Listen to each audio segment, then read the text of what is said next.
What's up, YouTube fam? Check it out.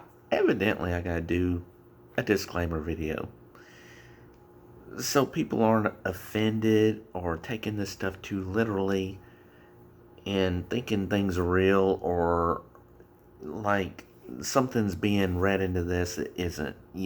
Sometimes how sarcasm, you ever get a friend or people you know or work with that just don't get sarcasm and they just like you tell a joke or you say something about something and they're like, oh no, it's like, and you're like, man, everybody knows that. Well, anyways, evidently I've started this thing about Invisible Rebecca, and I didn't start it, I just kind of led into it, but it was good. It's good material. It's got a lot of, I set up things to make a future series of this. It's gonna be really funny if I decide to even go there. Okay, but there are some people that don't take this stuff lightly. Okay, I understand that and I respect that, but you got to understand where this came from, because there was two teenagers that decided to just bombard on this park we were at. Well, they got there about the same time we did, but I didn't realize what was going on until we were coming around to that part of the park, because this park was actually very big. I got a lot more video of this park. I just put a small segment in there, but it had water slides and all that kind of stuff. Very, very beautiful park. But evident when we got there, there was a whole bunch of kids there with parents and all that kind of stuff.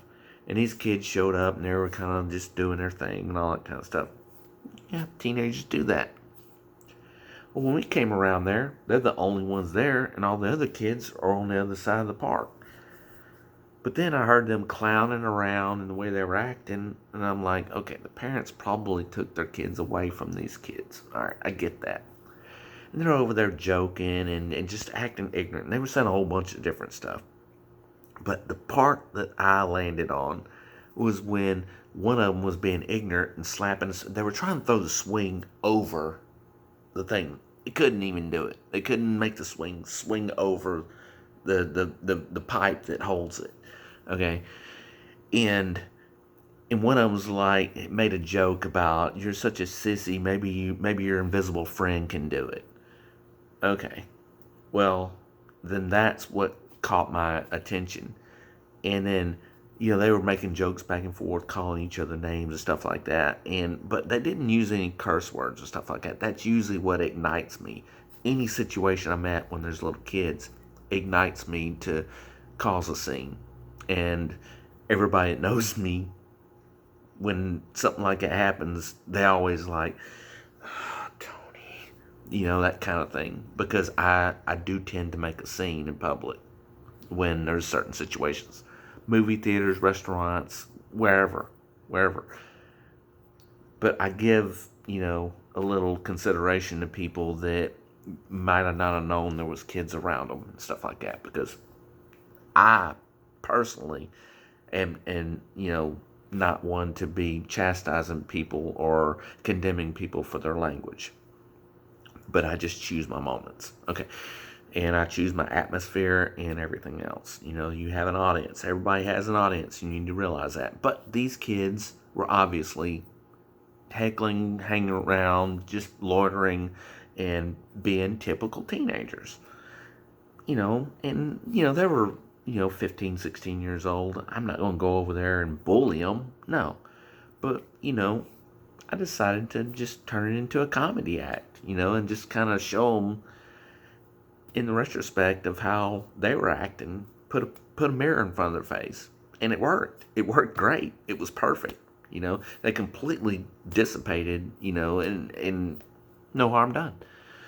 But, the kids over there just talking on his phone, swinging, and other kids laughing, and I hear wind of them talking about, imaginary friend and being funny and stuff like that. And he's actually talking to a girl on the phone named Rebecca. But when we go over there and talking, he's like, yeah, imaginary friend Rebecca. I'm already knowing what's going on because I heard him talking on the phone. Okay, I'm with everything that's going on. But I don't think people that view this know that. So I guess I just got to get on here and kind of say something because, that video I posted earlier, you know, I already lost a follower over it and they give me a little thumbs down over it.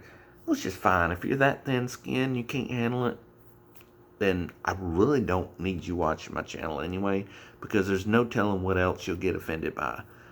And not that this is an offensive channel, it's just I don't want thin-skinned people following me. I just really don't. I'd rather you not. I don't need the numbers that bad. If you're really that thin-skinned and you got a problem with any little issue or your butt hurt over stuff, and this ain't the channel for you. Okay, you get offended real easily. You think you're one of those that's, got to have gratification or you're owed something and stuff like that all the time. You don't need to be on this channel. You got to go. And I'm glad you gone. But for the rest of you that have a sense of humor and have humility and humanity, okay, please understand that what I do has no direct effect on real life other than my challenges, and that's on me. That's my personal acceptance, and anybody else that wants to do it with me that is of age that will do it and wants to do it, that's, pretty much I guess that's the most I want to say about that. You gotta be, some people you need to, harness with kid gloves, and some people you need to go through a wall. It's crazy. You cannot, I've said this for years, you cannot handle no two people the same way. Every personality is different. You cannot treat everyone exactly the same. There is no structure for everyone. Everyone is different. But man, come on, y'all, lighten up and have fun and laugh. Laugh at yourself. Be the first ones to laugh at yourself. I am. And that always messes up people that want to make jokes of me. I'm the first one that's always laughed at every flaw that I've had. And makes me laugh at others.